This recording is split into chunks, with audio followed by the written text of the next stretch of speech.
The hum of the Boeing 777's engines created a steady backdrop of white noise as Flight 447 cruised at 35,000 feet over the Atlantic Ocean.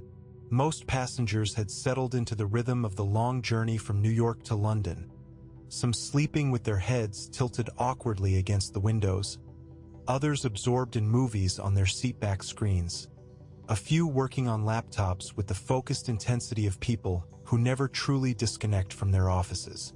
In seat 32B, 17-year-old Marcus Chun sat with a worn paperback resting on his tray table, though his eyes hadn't moved across the page in several minutes. His mind was elsewhere, calculating and recalculating numbers that had nothing to do with the medical textbook he'd been studying earlier. The numbers were simpler but far more pressing. Rent due in 8 days, his mother's medication costs, his younger sister's school supplies, the electric bill that had already received a final notice. Marcus was thin for his age, his clothes clean but faded from too many washes, his sneakers held together with careful stitches he'd done himself. His black hair fell across his forehead, partially obscuring dark eyes that held an unusual depth of knowledge and exhaustion for someone so young. To the casual observer, he was just another teenager on a transatlantic flight, perhaps returning from visiting family or heading to a student exchange program. No one knew that Marcus had saved for 18 months for this ticket, working 3 part-time jobs while maintaining perfect grades and studying advanced medical texts in whatever spare moments he could find. No one knew that this flight represented his one chance to attend an interview at Cambridge University, where a full scholarship waited if he could just make it through the final evaluation. No one knew that his mother had cried when he'd bought the ticket, torn between pride in her son's achievements and fear about the money spent on what might be false hope. The flight attendant passed by with her cart, offering beverages in a practiced, pleasant voice. Marcus asked for water, always water, never anything that cost extra. He'd brought his own sandwich from home, made that morning with careful attention to make the cheap ingredients stretch. Every dollar mattered, every single one. 3 rows ahead in first class, a very different scene unfolded. Alexander Whitmore occupied 2 seats that had been converted into a private pod. Though he sat in only one, his pregnant wife Catherine resting in the other. Alexander was 52, his silver hair impeccably styled, his custom-tailored suit probably costing more than Marcus's family spent on rent in a year. His success story was legendary in business circles. A self-made billionaire who'd built a tech empire from nothing, now worth somewhere north of $3 billion. But at this moment, Alexander Whitmore wasn't thinking about his fortune or his companies or the crucial merger meeting waiting for him in London. He was watching his wife with barely concealed anxiety, noting every shift in her expression, every uncomfortable movement. Catherine was 7 months pregnant with their first child, a miracle pregnancy after years of trying and multiple heartbreaking losses. Her doctors had cleared her for this flight, but Alexander had hired a private medical team to be on standby at both departure and arrival airports. He'd considered chartering a private jet with a full medical setup, but Catherine had insisted that was excessive, that they should fly commercial like normal people sometimes. Now, watching her face tighten with discomfort as she shifted in her seat, Alexander wondered if he should have insisted on the private jet regardless of what she wanted. Catherine Whitmore was 38, a former architect who'd put her career on hold to focus on finally becoming a mother. She'd been feeling off since they'd boarded, a vague unease she'd attributed to the usual discomforts of late pregnancy and the stress of flying. But as the flight progressed, that vague unease had begun sharpening into something more concerning. A tightness in her chest, a pressure that seemed wrong, a sensation she couldn't quite name but that felt increasingly alarming. She didn't want to worry Alexander. He'd already been so anxious about this trip, had already hovered over her with such devoted concern. She told herself it was nothing, just the altitude, just the dry air, just pregnancy being uncomfortable as it so often was. She breathed slowly, trying to relax, trying to shake away the sensation that something was very, very wrong. In the galley, flight attendant Jennifer Morrison was preparing for the next beverage service, chatting quietly with her colleague about their layover plans in London. Jennifer had been flying for 12 years, had seen countless medical situations on flights, had been trained extensively in emergency procedures. She prided herself on staying calm under pressure, on being able to spot potential problems before they escalated. So when she glanced toward first class and saw Alexander Whitmore frantically pressing the call button while leaning over his wife with obvious panic, Jennifer's training kicked in immediately. She moved quickly toward them, her pleasant service expression shifting into focused professionalism. "What's happening?" she asked quietly, kneeling beside Catherine's seat. "She can't breathe properly," Alexander said, his voice tight with controlled fear. "She's saying there's pressure in her chest and she feels dizzy. She's 7 months pregnant. We need a doctor. Now." Jennifer nodded, already reaching for the intercom. Her mind was racing through protocols, calculating how far they were from the nearest airport capable of handling an emergency landing, trying to remember if she'd seen anyone boarding who might have medical training. The announcement cut through the ambient noise of the flight, startling passengers from their books and movies and sleep. "Ladies and gentlemen, we have a medical situation on board. If there is a doctor or medical professional on this flight, please identify yourself to a flight attendant immediately." Marcus looked up from his book, his heart rate increasing. He'd heard similar announcements before on other flights, and had always wondered what it would be like to be the person who could help. But he wasn't a doctor. Not yet. Not officially. He was just a 17-year-old high school student who happened to have spent the last 5 years obsessively studying medicine at a level most medical residents never achieved. He'd always been different. His teachers had recognized it when he was 6, reading medical journals for fun while other kids were struggling with picture books. By 8, he was correcting errors in high school biology textbooks. By 12, he was studying surgical techniques and pharmacology at a university level, teaching himself from textbooks he'd bought used or borrowed from libraries, watching thousands of hours of medical lectures online. His mother, a single immigrant mother who cleaned office buildings at night, had encouraged his gift even when she didn't fully understand it. She'd worked extra hours to buy him books, had smiled with pride when teachers called him gifted, had never once suggested he should be more normal, more like other kids. His younger sister Emily, now 13, had grown up thinking it was perfectly ordinary that her big brother could diagnose illnesses and explain complex medical procedures while helping her with her math homework. But Marcus had never treated a real patient. He'd never had the opportunity. He'd studied thousands of case histories, had mentally walked through countless procedures, had memorized drug interactions and surgical techniques and diagnostic criteria. But it had all been theoretical. He was still just a student, still just a kid who'd taught himself from books and videos and his own relentless curiosity. The announcement repeated. Marcus could hear the urgency underlying the flight attendant's professional tone. Someone needed help, real help, and from the sound of it, they needed it badly. His hands were shaking as he pressed the call button above his seat. Jennifer Morrison was making a second announcement when another flight attendant hurried to her. "We might have a problem," the colleague whispered. "No doctors have responded. I've walked through the entire cabin. There's a nurse in economy, but she specializes in pediatrics, and she's saying this sounds like it's beyond her expertise. And there's a kid, teenager, says he has medical knowledge, but bring them both," Jennifer said immediately. "We don't have time to be picky."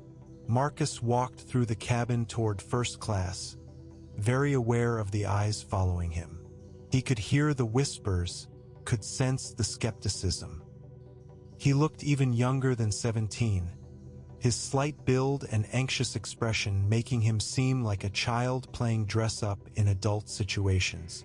The pediatric nurse, a kind-faced woman in her 50s named Susan, walked beside him, asking questions in a low voice. "Do you have any actual medical training? Have you ever treated anyone?" "No formal training," Marcus admitted, his voice steady despite his racing heart. "But I've been studying medicine independently for years. I know it sounds ridiculous. I know I look like I should be in high school." "You should be in high school," Susan said, not unkindly. "I am," Marcus confirmed, "but I've also studied more medical material than most residents. I'm not saying that to brag. I'm saying it because someone might need help, and I might be able to provide it, and I don't think we have time to debate my credentials." When they reached first class, Marcus immediately understood the severity of the situation. Catherine Whitmore was struggling to breathe, her face pale with a concerning grayish tint, her hands pressed against her chest. Alexander was beside her, his powerful presence reduced to helpless fear as he held his wife's hand and begged her to hang on. Jennifer gave Marcus and Susan a quick, worried look. "This is what we have. Mrs. Whitmore is 7 months pregnant. She's experiencing severe chest pain and difficulty breathing. It started about 10 minutes ago and has gotten progressively worse." Marcus moved closer, his mind already running through differential diagnoses. "Mrs. Whitmore, I need to ask you some questions. Can you describe the pain? Is it sharp, crushing, burning?" Catherine tried to speak, but the effort seemed enormous. "Crushing," she managed. "Can't catch my breath. Does the pain radiate anywhere? Your arm, your jaw, your back?" "Left arm," Catherine gasped. "And my back. Oh God, something's wrong with the baby. Isn't it? We're going to figure this out," Marcus said, his voice calm and authoritative in a way that seemed impossible for someone so young. He turned to Jennifer. "I need your first aid kit, whatever medical supplies you have on the plane. And I need you to radio ahead to emergency services. Tell them we have a pregnant patient with symptoms consistent with possible cardiac event or pulmonary embolism. They need to be ready for immediate intervention when we land." Alexander Whitmore stared at this teenager who was suddenly taking charge. "Who are you? Are you a doctor?" "No, sir, but I'm the best option you have right now, and we don't have time for me to explain my qualifications. Your wife is in serious trouble." Susan, the pediatric nurse, was checking Catherine's pulse, her expression grave. "Pulse is rapid and thready. She's going into shock." Marcus was already rummaging through the first aid kit Jennifer had brought, his hands steady now, his mind clear. The nervousness had burned away, replaced by focused intensity. This was what he'd been preparing for all these years, even if he'd never imagined it would happen like this. "Mrs. Whitmore, I need you to stay with me," Marcus said, making eye contact with Catherine. "I know you're scared, but I need you to try to slow your breathing. Small breaths. Don't try to gulp air. Small and steady." He turned to Jennifer. "Do you have oxygen on board?" "Yes, portable tanks for emergencies." "Get it. Now." He looked at Susan. "Can you monitor her vital signs? Call out any changes immediately." Alexander was watching this teenage boy take control of the situation, torn between hope and terror. "What's wrong with her? Is it her heart? The baby?" "I don't know yet," Marcus said honestly, "but I'm going to find out." If you're enjoying this story so far, please subscribe to the channel and let us know in the comments what you think is happening. Your support means everything. Marcus positioned himself where he could see Catherine's face clearly, his mind racing through the possibilities. Pregnant woman, 7 months along, sudden onset of severe chest pain and difficulty breathing. The differential diagnosis was terrifying. Pulmonary embolism was high on the list, a blood clot in the lungs that could kill both mother and baby within minutes. Cardiac issues were possible, though less likely given her age and apparent previous health. Placental abruption could cause similar symptoms if the separation was severe enough. But he needed more information. He needed to examine her properly, and he needed to do it fast. Jennifer returned with the oxygen tank, and Marcus immediately placed the mask over Catherine's face. "Breathe slowly," he instructed. "The oxygen will help." He turned to Alexander. "I need to know her complete medical history. Any previous heart problems, blood pressure issues, complications with the pregnancy, any medications she's taking." Alexander's voice shook as he answered. "She's been perfectly healthy. No heart problems. Blood pressure has been normal throughout the pregnancy. She's taking prenatal vitamins, baby aspirin that her doctor prescribed. She had 2 miscarriages before this pregnancy, but this one has been textbook normal. All her checkups have been perfect. Our doctor cleared her for this flight. I wouldn't have let her come if there was any risk." His voice broke, and Marcus felt a pang of sympathy for this powerful man who was suddenly confronted with something his money and influence couldn't fix. "It's not your fault," Marcus said quietly. "Sometimes things happen that no one could predict. Susan, what are her vitals? Pulse 120 and climbing. Blood pressure is dropping. She's deteriorating fast." Marcus made a decision. "I need to examine her abdomen. I need to check fetal movement and position, and I need to see if there's any rigidity or tenderness that might indicate internal bleeding." Alexander hesitated only a second before nodding. Privacy didn't matter now. Only survival mattered. Marcus's hands moved with careful precision across Catherine's swollen belly, palpating gently but thoroughly. He'd studied this procedure in textbooks, had watched videos of experienced obstetricians performing examinations, but this was his first time actually doing it. He forced himself to focus, to remember everything he'd learned, to trust his knowledge. "The baby's position feels normal," he said after a moment.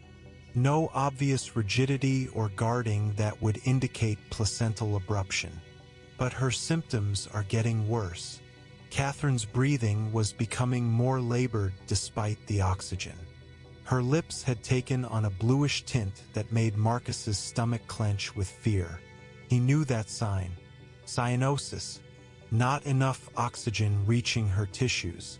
Susan looked at him with barely concealed panic. "Kid, I don't know what you're doing, but she's crashing. We need to land this plane now."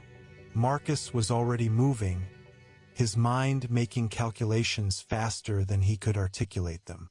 Pregnant woman, difficulty breathing, cyanosis, symptoms worsening despite oxygen supplementation. If this was a pulmonary embolism, a large clot blocking blood flow to her lungs, the oxygen wouldn't be enough. Her body couldn't use oxygen her lungs couldn't process. "Jennifer, tell the pilots we need an emergency landing at the nearest possible airport. This can't wait for London." He turned to Susan. "Do you have any experience with 4 placement?" "Yes, basic 4 training." "Good. I need you to start and 4 the largest gauge you can manage. We need access in case we have to administer emergency medication." "I don't have authorization to—" "I'm authorizing it," Alexander said, his voice hard with desperate determination. "Do whatever you need to do. I don't care about protocols or regulations. Save my wife and my baby." Susan nodded and moved to prepare the 4 supplies from the medical kit. Marcus was thinking 3 steps ahead now, considering options he'd only read about in emergency medicine textbooks. The plane was carrying basic medical supplies, but nothing approaching what a hospital would have. If Catherine had a massive pulmonary embolism, she needed anticoagulants, maybe even emergency surgery. Neither was possible at 35,000 feet. But there was something he could try. Something risky, something he'd only studied in theory, but something that might buy them enough time to get her to a hospital. "Mrs. Whitmore," he said, his voice penetrating through her growing confusion and oxygen deprivation. "I need you to listen to me very carefully. I think you might have a blood clot in your lung. It's preventing oxygen from getting where it needs to go. The treatment you need isn't available on this plane, but I can try something that might help until we land." Catherine's eyes, wide with terror, fixed on his face. She managed a small nod. Marcus turned to Jennifer. "In the medical kit, do you have any aspirin?" "Not the baby aspirin she's already taking. Full-dose aspirin, at least 325 milligrams. Jennifer nodded and quickly retrieved it. "Good. Mrs. Whitmore, I need you to chew these." He placed 3 aspirin tablets in her hand. "Chew them completely, don't swallow them whole.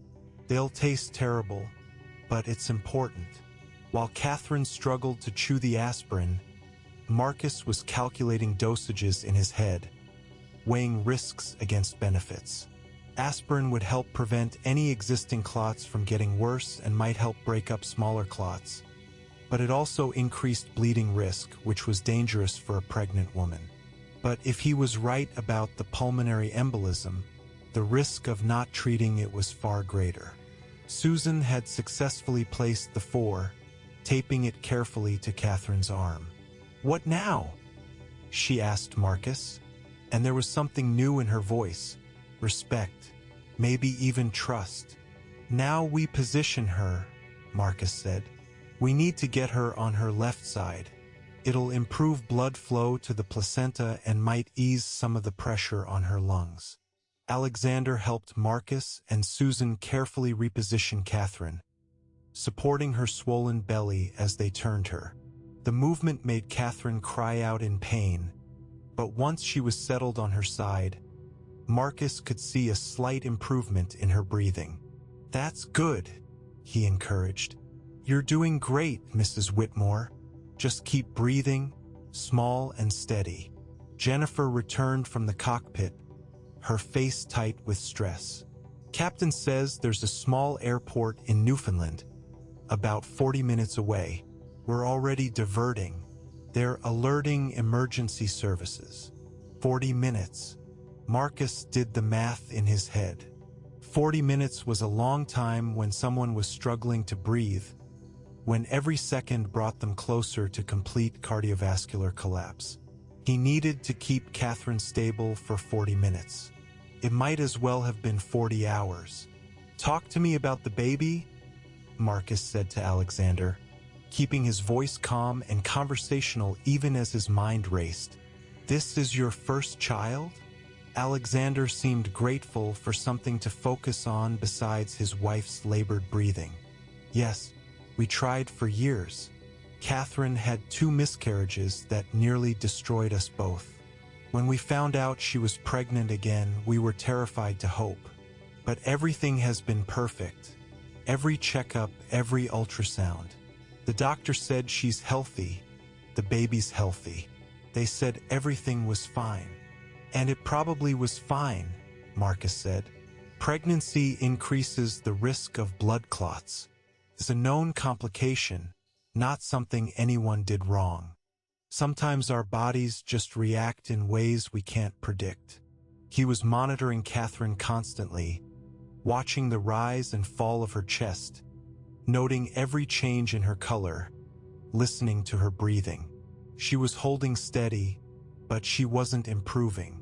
The aspirin and oxygen and repositioning were keeping her alive, but barely. They needed to land soon. Catherine suddenly gasped, her hand flying to her belly. "The baby?" she whispered, her voice full of terror. "I can't feel the baby moving." Marcus's heart sank. Fetal distress would make sense if Catherine's oxygen levels were low. The baby would be suffering too, struggling in an environment where its mother couldn't provide adequate oxygen.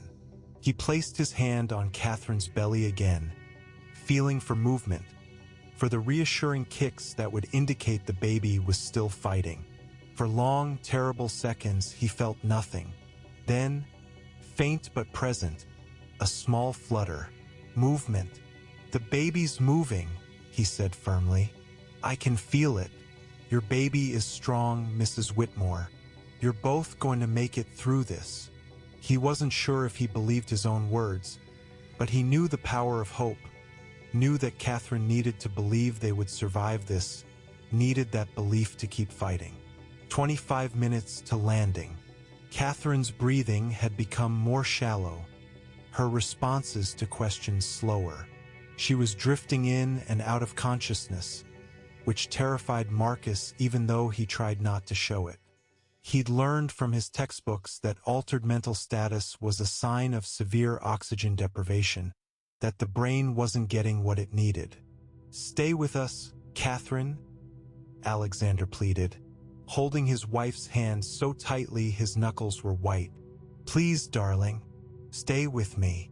Marcus checked her pulse again. Still rapid, still there. Her blood pressure had dropped even further. She was going into hypovolemic shock, her cardiovascular system failing to maintain adequate circulation. If they didn't land soon, she would code. She would die, and the baby would die with her. He couldn't let that happen. He wouldn't. "Susan," Marcus said quietly, "if her heart stops, we're going to have to do CPR. For a pregnant woman, that's complicated. The compressions have to be adjusted, the hand position different. Have you ever done CPR on a pregnant patient?" Susan shook her head, her face pale. "No. Have you?" "Only in theory. But theory is all we have right now." He hoped desperately that it wouldn't come to that. CPR on a pregnant woman in the confined space of an airplane cabin would be a nightmare. The chances of saving both mother and baby would be minimal at best. 15 minutes to landing. Marcus was preparing himself mentally for the worst-case scenario, reviewing in his mind the modified CPR protocol for late-term pregnancy, the position adjustments, the compression depth. His hands were steady, but inside he was terrified. He was 17 years old, flying on a scholarship interview trip funded by months of work, and somehow he'd ended up responsible for 2 lives. The captain's voice came over the intercom, speaking to the entire cabin. "Ladies and gentlemen, we are making an emergency landing in Gander, Newfoundland. Emergency services will be meeting the aircraft. Please remain seated with your seatbelts fastened. Flight attendants, prepare for landing." Jennifer squeezed Marcus's shoulder. "You're doing amazing," she said quietly. "I don't know who you are or how you know all this, but you've kept her alive. Whatever happens now, you did everything you could." Marcus nodded, unable to speak around the lump in his throat. He'd done everything he could, but would it be enough? The plane began its descent, and Catherine's condition seemed to worsen with the change in cabin pressure. Her breathing became more labored, her consciousness slipping further away. Marcus adjusted the oxygen mask, made sure she was positioned optimally, checked her pulse for what felt like the 100th time. "Hang on," he whispered, though he wasn't sure if he was talking to Catherine or to himself. "Just a few more minutes. Help is almost here." The landing was rougher than normal, the pilots prioritizing speed over smoothness. The moment the wheels touched the runway, Marcus could hear the sirens of emergency vehicles racing alongside the plane. The aircraft was still taxiing when paramedics were already positioning at the gate. The cabin door opened, and suddenly the small space was filled with emergency medical personnel. Their confident efficiency a stark contrast to the desperate improvisation Marcus had been managing for the past hour. A tall woman with paramedic emblazoned on her jacket took one look at the situation and immediately began barking orders. Female, 38, 7 months pregnant, suspected pulmonary embolism, Marcus said rapidly, falling into the clinical reporting style he'd learned from medical shows and textbooks. Symptoms started approximately 60 minutes ago. Severe dyspnea, chest pain radiating to left arm and back, cyanosis, altered mental status. Administered supplemental oxygen, 325 milligrams aspirin chewed. For placement established, patient positioned on left side. Vitals have been steadily declining despite intervention. The paramedic looked at Marcus with surprise. "Who are you? Are you an attending physician?" "I'm nobody," Marcus said, suddenly exhausted. "I'm just a passenger who knows some medicine." But Susan, the pediatric nurse, spoke up firmly. "This kid saved her life. We had no doctor on board. He diagnosed her, treated her, and kept her stable. She'd be dead without him." The paramedics had Catherine on a stretcher within minutes, their practiced movements swift and sure. They were already starting additional medications, preparing to transport her to the hospital. Alexander was beside them, refusing to leave his wife's side, calling out to her even as she barely responded. As they wheeled Catherine toward the door, Alexander suddenly stopped and turned back to Marcus. "What's your name?" he demanded. "I need to know your name." "Marcus Chun," Marcus said quietly. "Marcus Chun," Alexander repeated, his voice shaking with emotion. "I will never forget that name. Never. You saved my wife.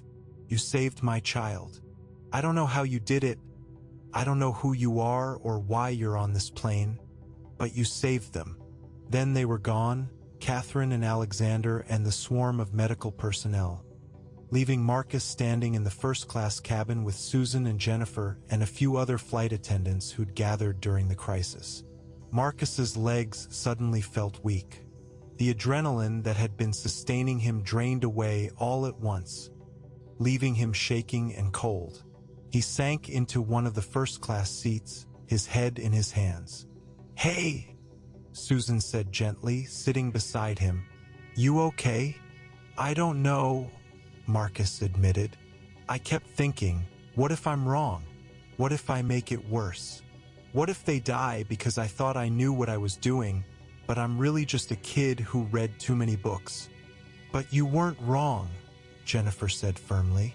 "You were right, and they're alive because of you." "We don't know that yet," Marcus said. "They're not out of danger." She could still. He couldn't finish the sentence. The flight would be delayed for hours while the airline made arrangements, filed reports, and dealt with the logistics of an emergency landing. The passengers were deplaning, being taken to the small terminal to wait. Marcus gathered his backpack, his cheap paperback, his half-eaten sandwich in its plastic bag. His hands were still shaking. In the terminal, passengers approached him, thanking him, asking how he knew what to do, marveling at his composure. Marcus answered politely but briefly, uncomfortable with the attention. He found a quiet corner and sat down, pulling out his phone.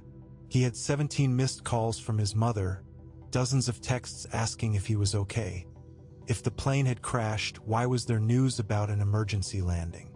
Marcus called her, and the moment she answered, she was crying. "Marcus, baby, I saw the news. They said your flight made an emergency landing. I thought."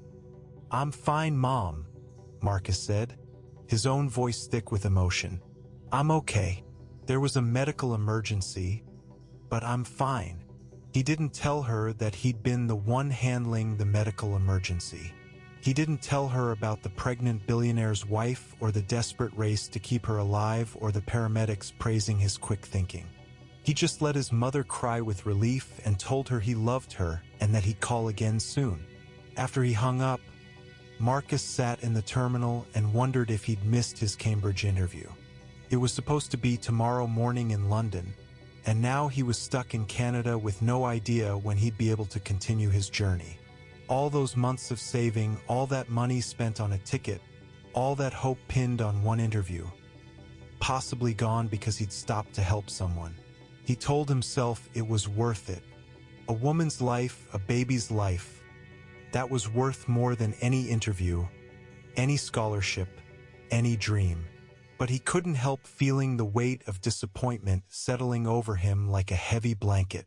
3 hours later, as Marcus sat eating a sandwich from the airport cafe, the last of his carefully budgeted meal money, a man in a dark suit approached him.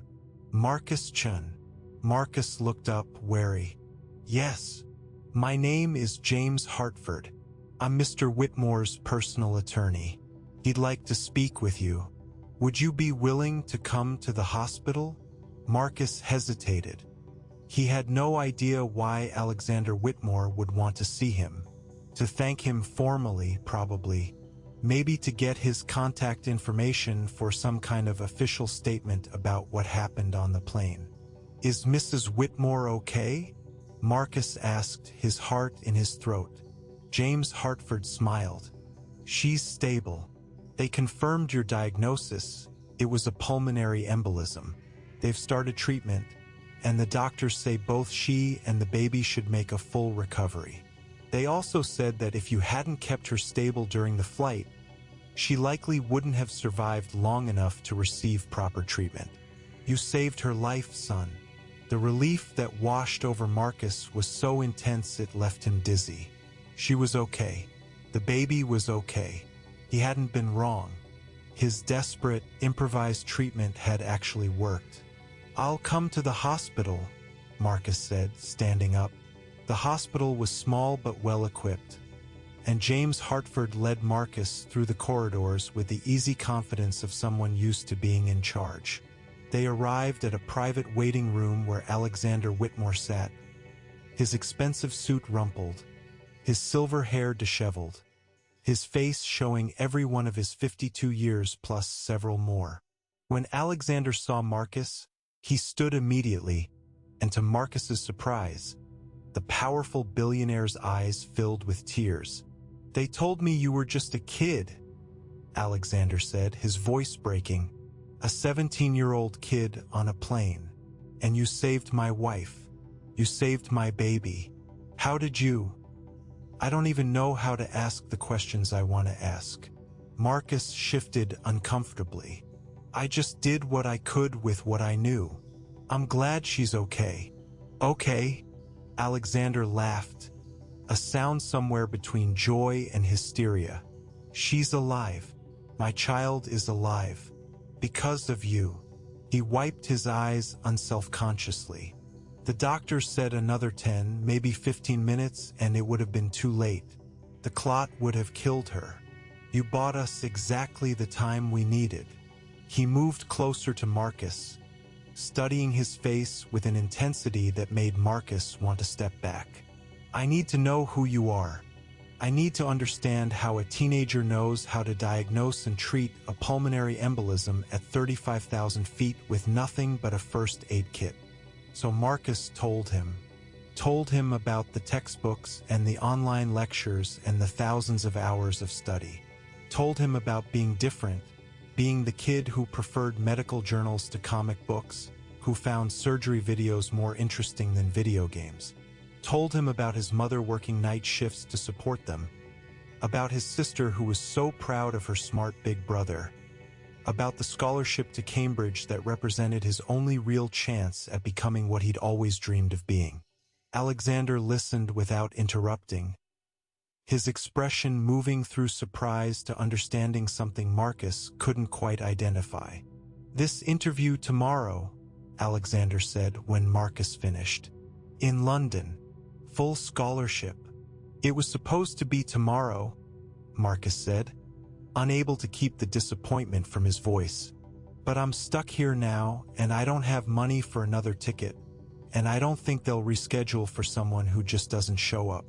So I guess that's done. No, Alexander said firmly. No, that's not done. I'm chartering a jet. We'll have you in London by tomorrow morning. You'll make your interview. Marcus stared at him. I can't accept that. That's too much.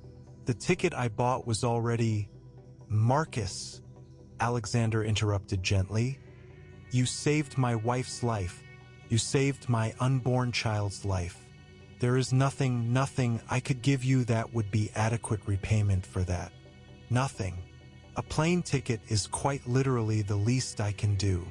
He paused, then continued more quietly. But I want to do more. I want to help you.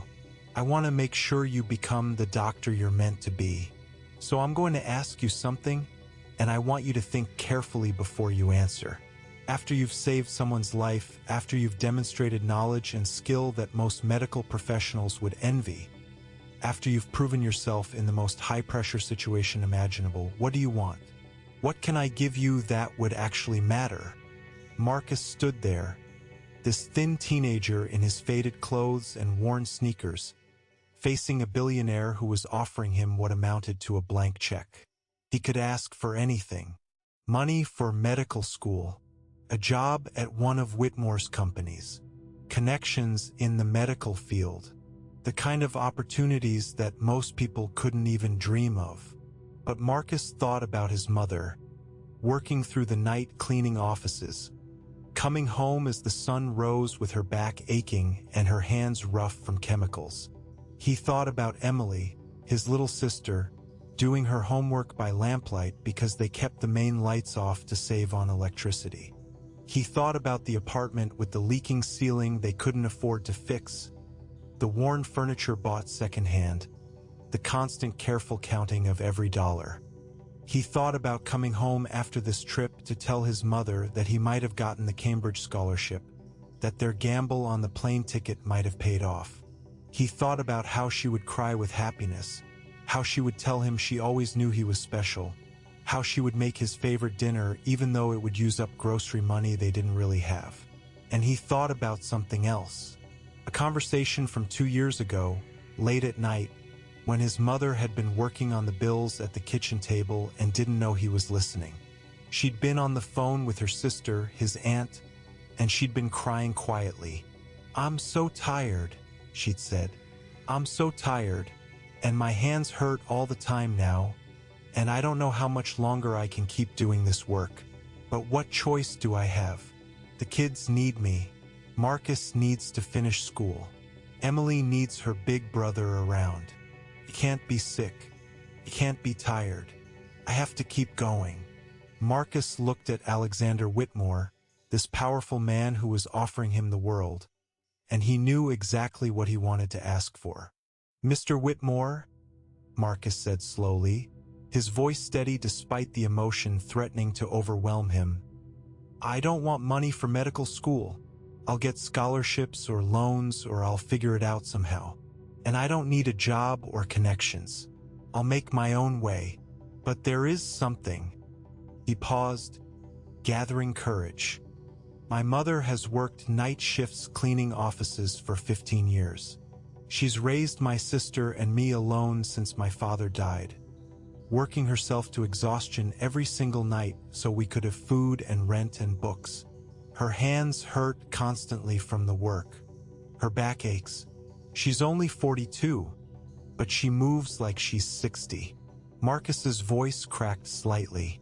"What I want, the only thing I want, is for my mother to be able to stop, to rest, to not have to work herself into the ground anymore. I want her to be able to wake up in the morning instead of coming home in the morning. I want her hands to heal. I want her to have time to see Emily's school plays and help with homework and just be a mom instead of a worker who's too tired to do anything but sleep on her days off." He met Alexander's eyes directly. "I want my mother to have a life. That's all. That's the only thing I want. The silence that followed was absolute. Alexander Whitmore, a man who'd negotiated billion-dollar deals without flinching, who'd built an empire on ruthless business acumen, who was known for his steel composure, stood there with tears streaming down his face. "That's what you want?" Alexander said, his voice barely above a whisper. "Not for yourself, for your mother." "She's given me everything," Marcus said simply. "She sacrificed everything so I could chase this dream of being a doctor. The least I can do is try to give her something back." Alexander turned away for a moment, wiping his face, struggling to compose himself. When he turned back, his expression was one of profound respect and something else. Something like humility. "I have $3 billion, Alexander said quietly. "I have houses and cars and companies and investments. I have power and influence that most people can't imagine. And tonight, when my wife was dying, none of that mattered. None of my money could save her. None of my power could help her breathe. I was completely helpless. And then a 17-year-old kid with worn-out shoes and a second-hand backpack did what all my billions couldn't do. You saved the people I love most in this world." He stepped closer to Marcus, placing both hands on the young man's shoulders. "You could have asked for anything. You could have asked for money, for opportunities, for all the things that would make your own life easier. But instead, you thought of your mother. Do you understand how rare that is? Do you understand what that says about who you are?" Marcus didn't know what to say. He felt embarrassed by the praise, uncomfortable with Alexander's tears, overwhelmed by the intensity of the moment.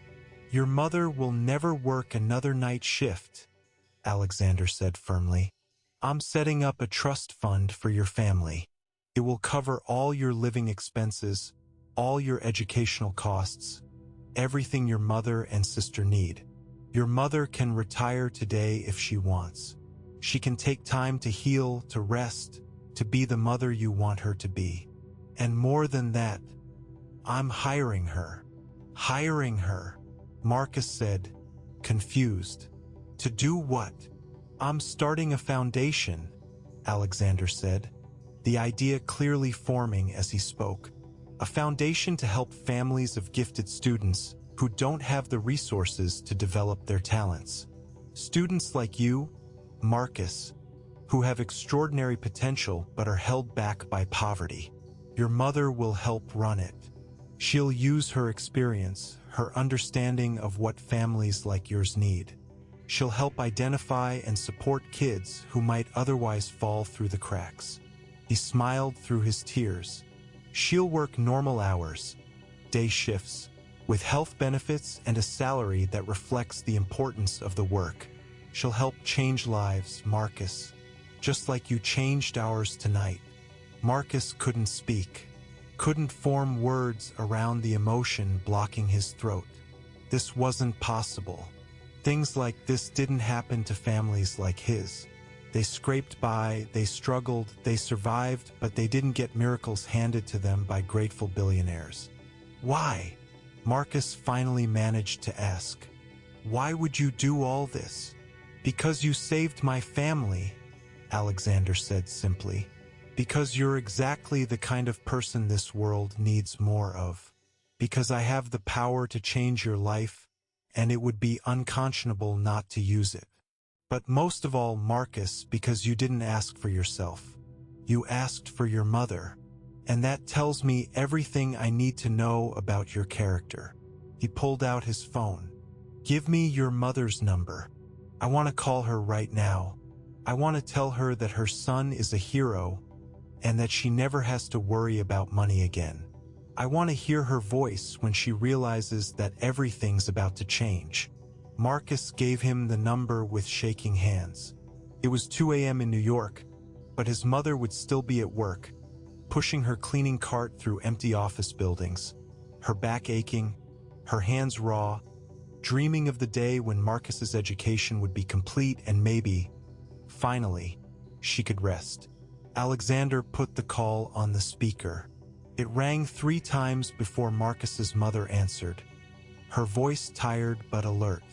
"Hello? Who is this?" "Mrs. Chun. My name is Alexander Whitmore. I'm calling about your son, Marcus." Marcus heard his mother's sharp intake of breath and heard the fear that immediately entered her voice. "Is he okay? Did something happen? They said there was an emergency landing." "He's fine, Mrs. Chun. He's standing right here next to me. But I need to tell you what your son did tonight." Alexander told her everything. Told her about Catherine's medical emergency, about Marcus's calm expertise, about how he diagnosed and treated a condition that would have been challenging for an experienced doctor, let alone a teenager. He told her about the paramedics' amazement, about the hospital's confirmation that Marcus's intervention had saved 2 lives. Marcus listened to his mother cry as Alexander spoke, heard her voice breaking with pride and relief and overwhelming emotion. Then Alexander told her about the trust fund, about the foundation, about the job offer, about how everything was about to change for their family. "I don't understand," Marcus's mother said, her voice small and disbelieving. "Why would you do this? We can't accept—" "Mrs. Chen," Alexander interrupted gently, "your son just saved my wife's life. He saved my unborn child's life. And when I asked him what he wanted as thanks, he didn't ask for anything for himself. He asked for you to be able to rest, to stop working night shifts, to have time to be a mother. That's what he wanted. So that's what I'm giving him. That's what I'm giving you." The sound of Marcus's mother crying, really crying now, filled the room. "Marcus," she said. "Baby, are you there?" "I'm here, Mom," Marcus said. His own voice thick with tears he was no longer trying to hold back. "You asked for me?" His mother's voice was full of wonder and heartbreak and love. "Not for yourself. For me. You've given me everything, Mom," Marcus said. "Everything. It's time someone took care of you." "Oh, my baby," she whispered. "My beautiful, brilliant, kind baby. I'm so proud of you. So proud." They talked for a few more minutes, making plans for Marcus to return home after his Cambridge interview, for his mother to meet with Alexander's attorneys to formalize everything, for their family to finally stop struggling and start living. When they hung up, Marcus and Alexander stood in the hospital waiting room, both of them emotional, both of them changed by the night's events. "Thank you," Marcus said quietly. "Thank you for my mother. Thank you for believing in me. Thank you for everything." "No," Alexander said, pulling Marcus into a hug that the young man didn't resist. "Thank you. Thank you for saving my family. Thank you for showing me what true character looks like. Thank you for reminding me that the most important things in life can't be bought. They can only be earned through kindness and sacrifice and thinking of others before yourself." He stepped back, smiling despite his tears. "Now, let's get you to that interview. You have a dream to chase, and I'm not going to let a little thing like being stuck in Canada get in your way." The charter jet was waiting. Marcus spent the flight going over his interview materials, trying to focus on medicine and academics while his mind kept replaying everything that had happened. The fear in Catherine's eyes, the weight of responsibility, the relief when the paramedics confirmed his diagnosis, his mother's tears of joy on the phone. He arrived in London with 2 hours to spare before his Cambridge interview. He was exhausted, emotionally wrung out, still wearing the same clothes from yesterday. But when he walked into that interview room and the panel of professors asked him about his passion for medicine, he had a new story to tell. He told them about a woman dying at 35,000 feet. He told them about making impossible decisions with inadequate tools.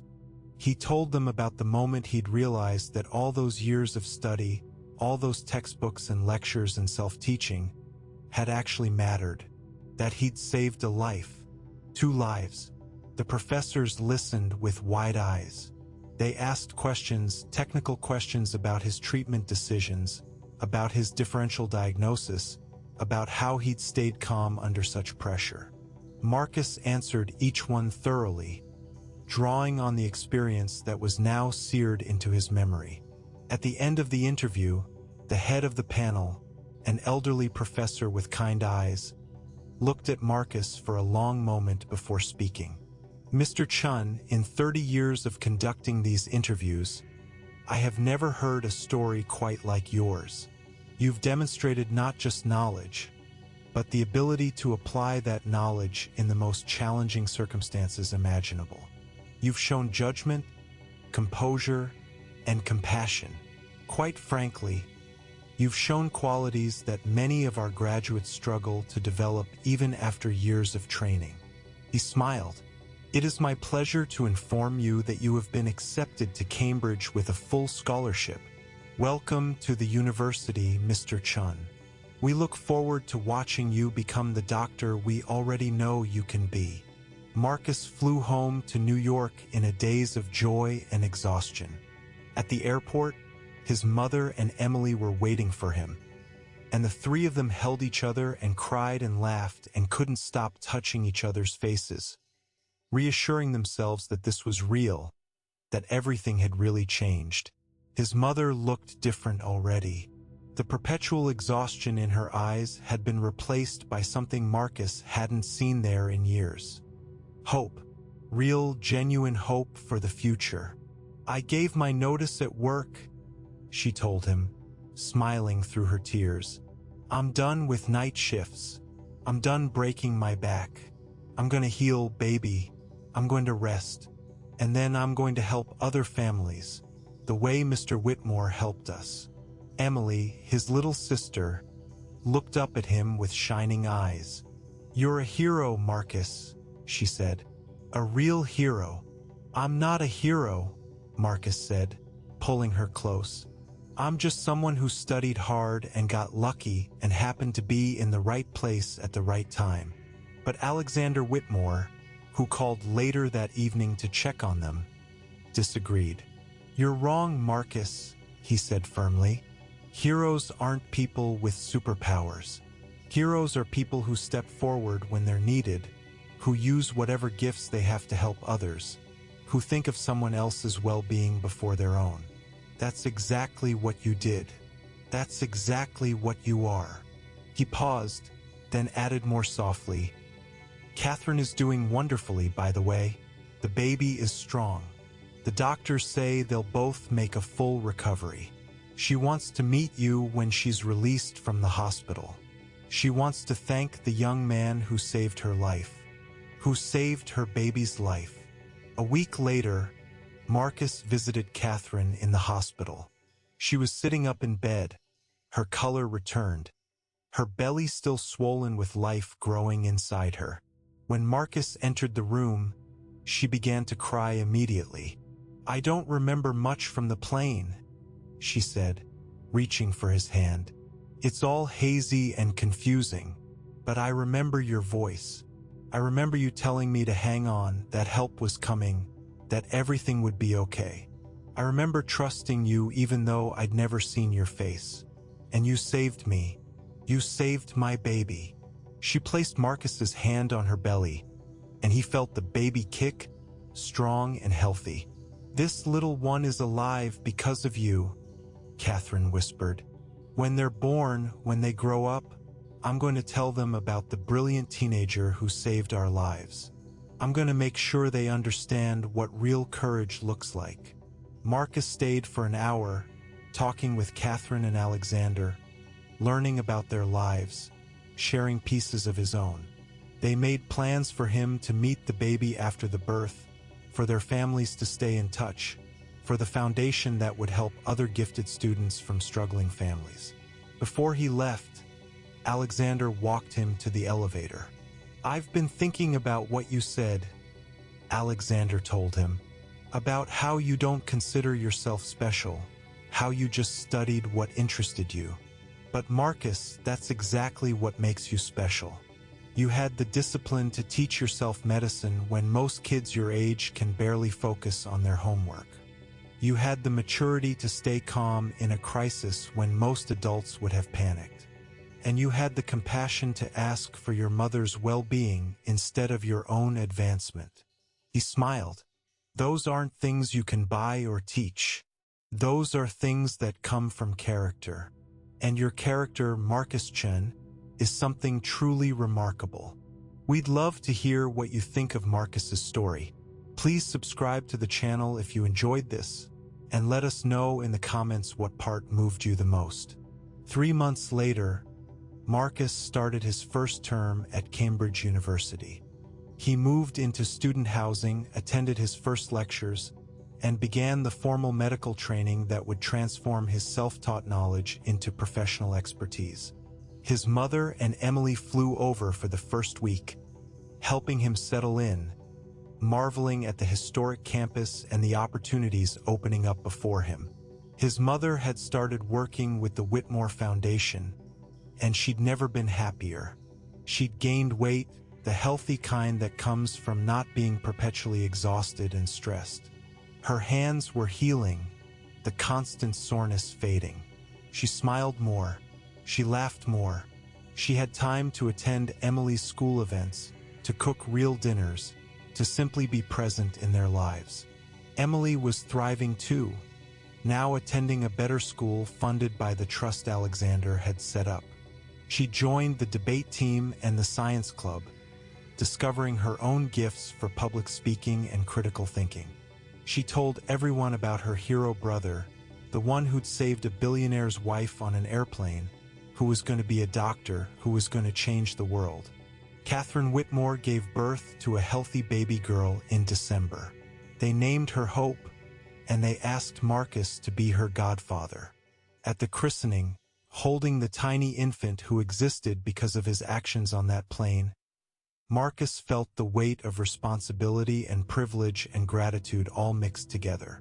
"Thank you," he whispered to the baby, who stared up at him with dark, unfocused eyes. "Thank you for giving me the chance to prove that all those years of study meant something. Thank you for letting me save your mother. Thank you for changing my family's life." The Whitmore Foundation grew rapidly, identifying and supporting dozens of gifted students from low-income families in its first year alone. Marcus's mother found her calling in this work, using her own experience to connect with struggling families, to understand their needs, to provide not just financial support but emotional encouragement. Alexander often told the story of what happened on Flight 447, using it in speeches about the importance of education, about recognizing and nurturing talent regardless of economic background, about how the most valuable people in a crisis are often the ones you'd least expect. "I had $3 billion, he would say, and I was completely helpless. A 17-year-old kid with a worn-out backpack and secondhand textbooks saved my wife's life. That taught me something profound about value and worth and what really matters in this world." Marcus excelled at Cambridge as everyone knew he would. His professors marveled at his already extensive knowledge, at his clinical instincts that seemed impossibly advanced for someone his age. But what impressed them most was his bedside manner, his genuine compassion for patients, his ability to see the person behind the symptoms. He never forgot where he came from. During holidays, he returned home to their new apartment. A real home, with heat that worked and no leaking ceiling and furniture that didn't wobble. He volunteered at free clinics in underserved neighborhoods, teaching teenagers that medicine was accessible to them too, that you didn't need wealth or connections to pursue this dream, only dedication and heart. Years passed. Marcus graduated medical school at the top of his class. He completed his residency in emergency medicine, drawn to the fast-paced environment where quick thinking and broad knowledge could mean the difference between life and death. He became exactly the kind of doctor he'd always dreamed of being, brilliant but humble, skilled but compassionate, successful but grounded in the reality of where he came from. The Whitmore Foundation continued to grow, helping hundreds of students. Some became doctors like Marcus. Others became scientists, engineers, teachers, artists. But all of them carried the same lesson that Marcus had demonstrated on that plane. That true worth comes from what you do with your gifts, how you help others, and whether you remember to lift others up as you rise. Catherine's daughter Hope grew up hearing the story of her godfather Marcus, the teenage hero who'd saved her life before she was even born. She adored him, followed him around during family gatherings, asked him endless questions about medicine and science and helping people. Marcus saw in her the same curiosity, the same drive to learn, the same desire to make a difference that had shaped his own life. "You're going to change the world too," he told her on her 8th birthday, as she peppered him with questions about how the heart worked.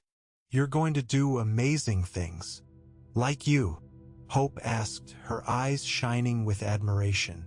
"Maybe better than me," Marcus said, smiling. "You've got your mother's determination and your father's vision. That's a powerful combination."